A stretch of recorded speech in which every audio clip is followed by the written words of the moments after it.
C'est en mémoire de plus de 12 millions de Congolais tués du 2 août 1998 à ce jour qu'a été instituée la journée nationale du génocide congolais.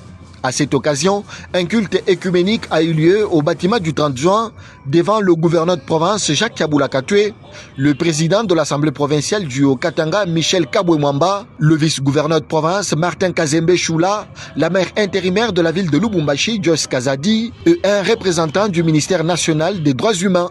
Désormais, chaque 2 août sera l'occasion pour les Congolais de se souvenir, de dénoncer et d'interpeller la communauté internationale à se mobiliser pour reconnaître le génocide congolais. Nous appelons cette communauté internationale à tourner son regard vers les Génocostes, le génocide des Congolais qui se poursuit avec cette actuelle guerre d'agression du Rwanda et ses pions du M23.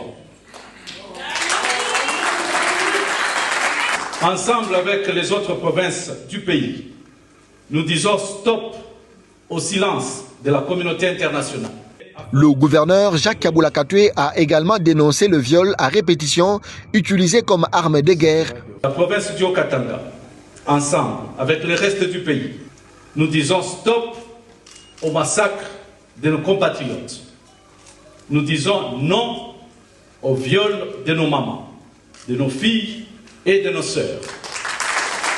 Ensuite, l'évêque François Mutombo a rappelé que le sang d'un innocent tué crie vengeance devant Dieu. D'où cette prière qui demande à Dieu à s'occuper des auteurs de violences. Ils ont par la même occasion prié pour les institutions du pays et leurs animateurs, mais aussi pour les autorités de la province.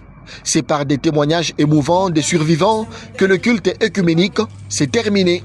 C'est de dire plus jamais ça. Et nous ne sommes plus jamais seuls.